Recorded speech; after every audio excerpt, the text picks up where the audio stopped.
lines to painting is learn how to cut in. And that's what we're here to do today, is to show you how to cut in. In this scenario, we're cutting in the wall paint into the ceiling. Now this isn't stippled, this is called a stamp job. This is one of the hardest things to do, but if you can learn how to do this, you can pretty much cut in anything. Most of the time when it's stippled, it's built down a little bit, so you have a little more forgiveness when you're cutting in. You don't have to be as deadly as we do right in this. Well, let's just cut into the inside corner. Now, I'm using a 2.5 inch brush, and I don't really use much smaller. I do if I'm doing windows and stuff, I'll use a 2 inch. Now, I've only dipped just the tips of my brush in. I don't need to cake it too much. I don't need a lot of paint. And to do the inside corner, usually what I do is I just apply a little bit, you know, 1/2 inch to 1 inch below, because I don't want an excess amount just bubbling all over the place. Then I'll actually start to do my cut in. I'll just work the tip of my brush up to that inside corner. That's the hardest thing to do. Now on your first coat, you can just keep it down a little bit if you want, and you can just cut in a little bit higher on your second to really tweak it and get it where you want it. And I'm just gonna put pressure on, flare it out a bit, and then just try to use that tip of the brush. I don't want to go too high, it's better to stay low. And then when you're coming off, you want to kind of go downhill, and you don't want to go too fast, because sometimes when you go fast, you push too hard and it flares the brushes out and it'll hit the ceiling. But now I just want to feather it out. That's my other rule. Just make sure that you're always blending your paint. I'm just going to blend this down. Blend it once more. Be careful. Like I said, if you go too fast, it'll flare up and hit that. So now what I can do is, a good way to do it is go this way, whatever you're comfortable with, and just blend into the stuff that's starting to dry. And that's another one of my rules, is just keep it flowing, don't overwork it, don't let it get too dry. So you want to just keep going. It's easier to blend into this than to try to blend it going this way. So I'll just go like this, apply the paint, stay down a little bit, and then I want to just use the edge of the brush like so. And I'm just down about 1 millimeter.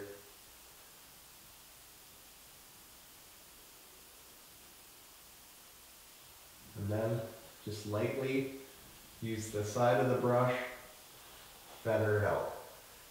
The trick is when you're cutting in, you don't want to cut in like this. It's inaccurate and you don't have as much paint on the brush.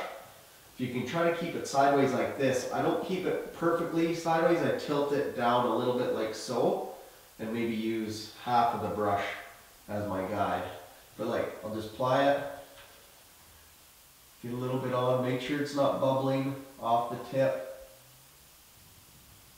Go like so. And right there I was touching, but I didn't go too high. It was perfect. And then I just blend it out so that there's no line here. It just blends nice into the wall. That's how you do it. You can see it's not perfect yet, but I don't want to go too high. We'll wait for the second coat to correct any imperfections. So on this video, I'm going to cut in on this inside corner, and then I'm going to cut in on the outside corner and show you how to do that as well. So I'm just going to put a little paint on. I want to get kind of each in all directions. I'm going to just put the brush in, get the very tip worked up into the inside corner.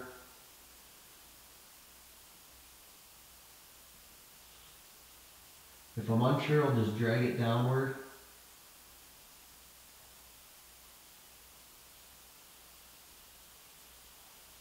Okay. Blend that out. I'm just going to be patient. I don't want to push too hard and accidentally hit the ceiling. If you find you have too much paint on your brush, just go back down, wipe some excess off, and try it again. Okay, even that out, there's no lines. Your outside corners, you just have to be careful, because you don't, as your brush is coming off the edge, there's less brush touching the wall, and it tends to want to flick up and hit the ceiling, so you just have to be aware of that. Apply the excess down, start back 1 inch or 2, Get yourself situated. And it's just a straight line. And then I'm just going to ease up on the pressure. And boom. You noticed it went up just a little bit there at the very end. You just have to be careful. You can even just start like this. Get a little bit of paint applied.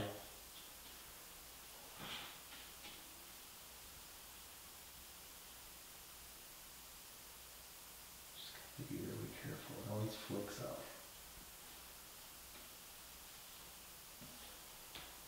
Okay, that's not bad. I'll correct that on the second coat. Okay, so I let the first coat of cut in dry. Now I want to do my second cut in before I do my second coat of rolling. Now I've just got to this point and I just want to kind of reiterate a few things, go over it and clarify. I'm just gonna, this coat will help me correct any unevenness and get it a little straighter. Now, so like I say, put the excess down a little bit. I want to start an inch or two back from the last set that I did. I'm going to put pressure, flare out the brush, move it up into position, and then I can just keep going, keep the straight line, correct any low spots, still don't want to go too high.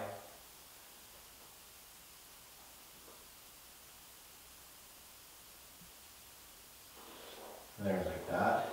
And then I'll just go back this way to even it out, get rid of any lines, and just blend it back into where I finished off last time. So same thing here, is I'll just apply the excess. Sometimes I'll wipe it off the nose there, and that's just because sometimes it builds up on the very tip, and then it'll overflow onto the inside corner.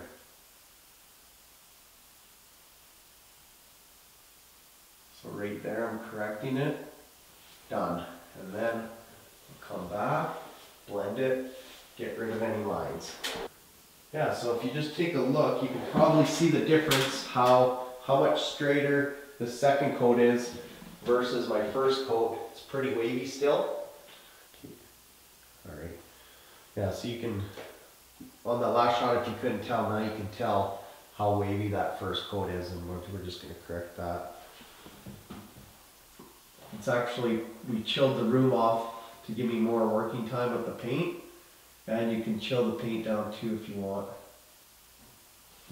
But once you get your own rhythm and your own system, it actually works really well, and you'll get the hang of it. By the time even just doing this room, I got worked out my rust in the first coat, and now the second coat's going a lot faster, and I've picked up my technique again, and it doesn't take long. And you can see how long I can go.